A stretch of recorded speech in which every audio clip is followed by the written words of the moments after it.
Madras town bus நேயர்களுக்கு வணக்கம். வணக்கம் சார். வணக்கம் சார். சமீபம் இந்த எஸ்ஐஆர்னு சொல்லிட்டு போயிருக்கல சார். இந்த எஸ்ஐஆர் இதை வைத்து ஒரு 20 ஆண்டு முன்னாடி ஒரு குற்றவாளி கண்டுபிடிச்சிருக்காங்க சார். அதை பத்தி சொல்லுங்க சார். பார்த்தா 2004 நடந்த படுகொலை இது. மே 24 நடந்த படுகொலை இது. ஆல்மோஸ்ட் 22 வருஷம் ஆயிட்டாப்ப. 2004, 2014, 2024, 21 வருஷம் ஆயிட்டு. இவர் அத்தோட படுகொலை செஞ்சுட்டு எஸ்கேப் ஆகிறார் எண்ணூர்ல.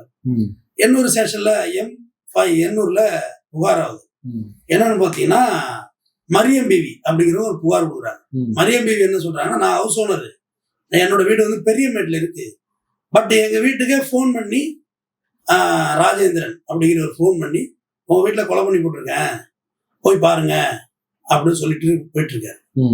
ஆக்சுவலா இவங்க முதல்ல நினைச்சிட்டாங்கன்னா, இது ஏதோ விளையாட்டுக்கு சொல்றாங்க, யாராவது கொலை பண்ணிட்டு ஃபோன் பண்ணி சொல்லுவாங்களா என்ன அப்படின்னு 2 நாள் கண்டுக்கல. அப்புறம் துர்நாற்றம் வீசுதுன்னு பக்கத்துல தகவல் சொன்ன பிறகு பாக்குறாரு. பார்த்த உடனே கதவை திறந்து பார்த்தா உள்ள படுகொலை செய்யப்பட்டு கிடக்குறாரு. யாரு சார் அவரு?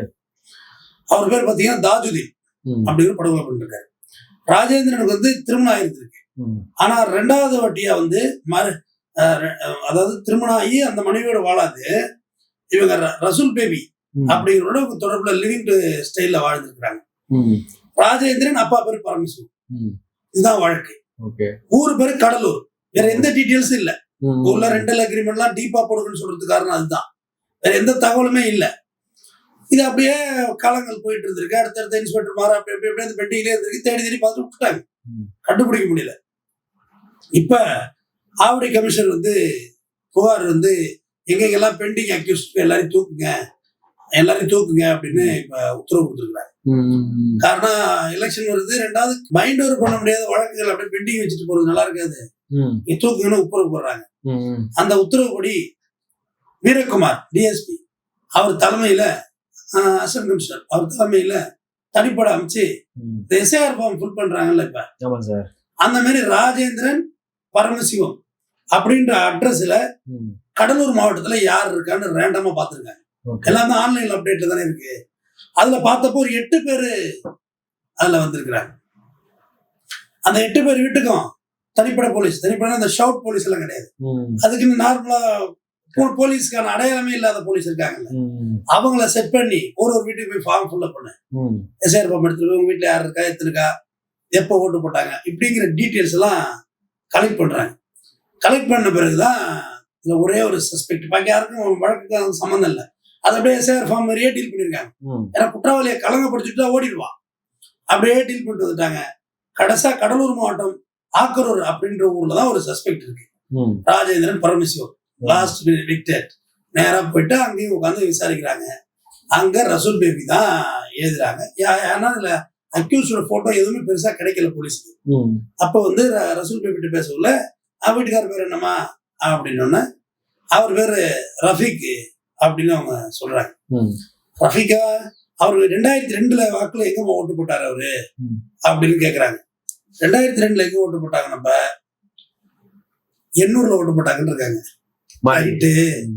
ரைட்டு இவங்கதான் மேட்ரு சொல்லிட்டு அங்கேயும் அவங்களை டிஸ்டர்ப் பண்ணல. அவர் எங்கம்மா இவரு, அவர் போட்டோ எல்லாம் கொடுங்க, மேல ஒட்டணுமா, போட்டோ எல்லாம் ஒட்டணும் கொடுங்கம்மான்னு பாஸ்போர்ட் சைஸ் போட்டோ தூக்கி வந்திருக்காங்க. அப்ப இங்க ஸ்டேஷன்ல ஒரு ஆல்ரெடி ஒரு போட்டோ இருந்துச்சுல்ல, கிட்டத்தட்ட மேட்ச் ஆரம்பிச்சு. 2வது போலீஸுக்கு என்ன குழப்பம்னா, அப்ப உள்ள போட்டோ தான் போலீஸ் கையில இருந்துச்சு. 2004 உள்ள போட்டோவும் 22 வருஷத்துல ஒரு மனுஷனோட முகம் எப்படி மாறும், 5 வருஷத்துல மூஞ்சி மாறிடுது. அதை விட்டு போலீஸுக்கு அது ரொம்ப குழப்பமாயிட்டு. குழப்பமானங்க, சரி உங்க மகன் எங்க, அவனுக்கு ஓட்டு போடணும், பெட்ரோல் பங்க்ல வேலை பார்க்கறான்னு, சரி வர சொல்லுங்கம்மா இதெல்லாம் பண்ணணும்னு சொல்லிட்டு அவரையும் வந்திருக்கிறாரு. மகன் ஒரு சின்ன வழக்குல விசாரிக்கணும்னு சொல்லி அவரை தூக்குறாங்க தனியா. தூக்கிட்டு போய் உங்க அப்பா எங்க இருக்காரு கேள்றாரு. இந்த Rajendran alias Rafiq very clever criminal. ஏன்னா இத்தனை வருஷம் ஒளிஞ்சு இருக்கிறது சாதாரண விஷயமே இல்லை. எப்படி சார் இத்தனை 21 வருஷமா எப்படி சார் இது? ஆமா, நிறைய தான் சொல்றேன், இது சாதாரண விஷயமே கிடையாது. ஆனா தமிழ்நாட்டுல இருந்தாரா, வெளியே தமிழ்நாட்டுல தான் இருந்தாரு. அரியலூர், பெரம்பலூர், திருச்சி, பெங்களூர், சாம்பிராணி போறது. ஓகே, அது ரன்னிங்லே போறது, நைட்ல எங்காவது பஸ் ஸ்டாண்ட்ல தூக்கிடுது, வீட்டுக்கு எப்பயாவது வர்றது. அதுல என்ன கிளவர் என்னன்னா, போலீஸ் சேஞ்ச் பண்ணுவாங்கன்னு சொல்லி ஆண்ட்ராய்டு போன்லாம் அவர் கையில இல்ல, சாதாரண அடிப்படை போனை வச்சு சுத்திட்டு இருந்திருக்காரு. அப்ப ஃபைன் டே பெங்களூர்ல இருக்குன்னு சொல்லிருக்காரு. அப்ப தனிப்படை வந்து ஸ்ப்ரெட் பண்றாங்க. ம். 4 தனிப்படை இங்க இருக்கட்டும், இங்க வந்தா கேட்ச் பண்ணுவோம், நீ 4 பேர் அங்க போகணும்னு.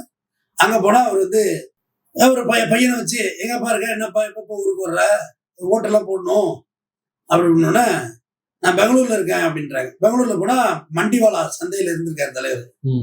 செல்லெல்லாம் பேசிக் போன், இந்த பழைய போன் இருக்குல்ல, அது வந்து அவ்வளவு ஈஸியா ட்ராக் பண்றது கஷ்டம்னு சொல்லி அவர் பிளான் பண்ணி இருந்திருக்காரு. அப்படி தேடாம தான் இருந்திருக்காங்க. கடைசியா போயிட்டு அங்க இருந்து தூக்கிட்டு வந்து அவர்கிட்ட கன்ஃபர்ஸ் கேக்குறாங்க, என்ன நடந்துச்சு அப்படின்னு.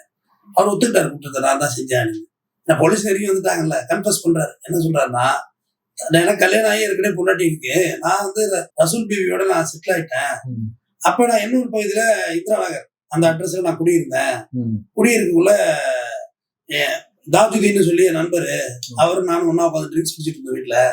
அப்ப என் பொண்டாட்டி ரசூல் பேபி திட்டினாரு, கொடுக்கல் வாங்கலையும் கொஞ்சம் பிரச்சனை இருந்துச்சு, நான் கழுத்தறுத்து போட்டுட்டேன். வீட்லயே கழுத்தறுத்து போட்டுட்டு வீட்டு ஓனருக்கு ஃபோன் பண்ணி சொல்லிட்டு கதவை கூட்டிட்டு போயிட்டேன். அப்படி இத்தனை வருஷம் எங்க இருந்தேன். அப்ப நான் பகல்ல சாம்பிராணி போடுவேன், சாயந்தரத்துல வந்து ஏதாவது ஒரு இடத்துல பஸ் ஸ்டாண்ட்ல தூங்கிப்பேன். தாடியில இவ்வளவு இருக்கு, உனக்கு ராஜேந்திரங்கிற அடையாளமே இல்லை. ரசூல் பேபியை கல்யாணம் பண்றதுனால இவர் வந்து தன்னோட பேரை வந்து சேஞ்ச் பண்ணிக்கிறார். அதாவது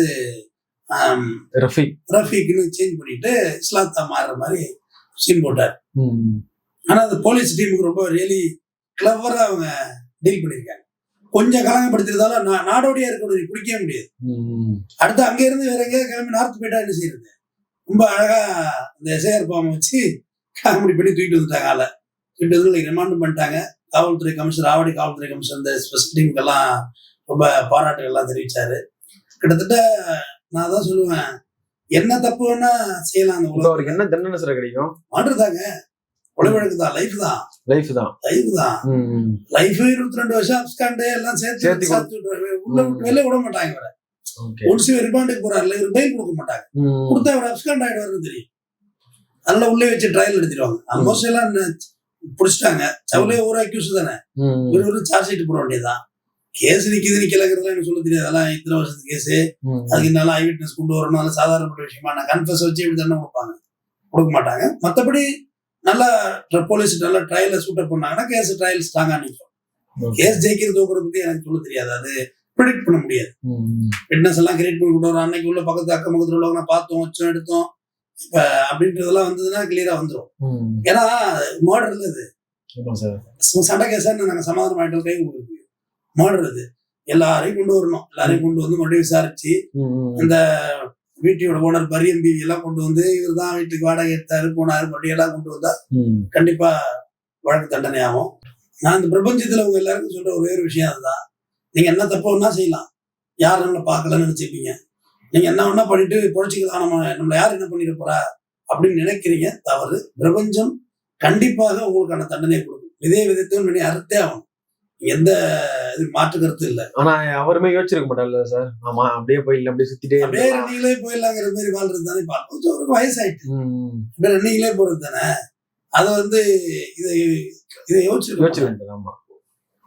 அதாவது போலீஸுக்கு வந்து இந்த எஸ்ஐஆர் ஆன்லைன்ல இருந்துட்டு கொஞ்சம் ஈஸியா போயிட்டேன். மொத்தம் 8 பேரை பிடிச்சிருக்காங்க கடலூர் மாவட்டத்தில். இதே ராஜேந்திரன், அப்பா பேர் பரமேஸ்வரன் பேர்ல 8 அட்ரஸ் போயிருக்காங்க.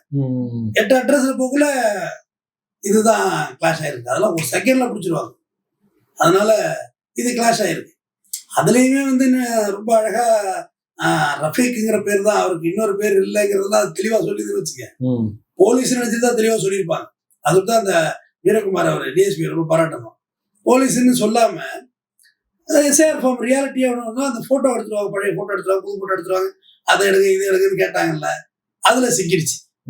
ஏன்னா அதுல ஒரு காலம் இருக்கு, போன வாட்டி எங்க போட்டு போட்டீங்க காலம் இருக்கு, அந்த காலம்ல ஈஸியா சிங்க் ஆகி போச்சு. அதனால காவல்துறைக்கு நன்றி, தொடர்ந்து பேசுவோம். நன்றி சார்.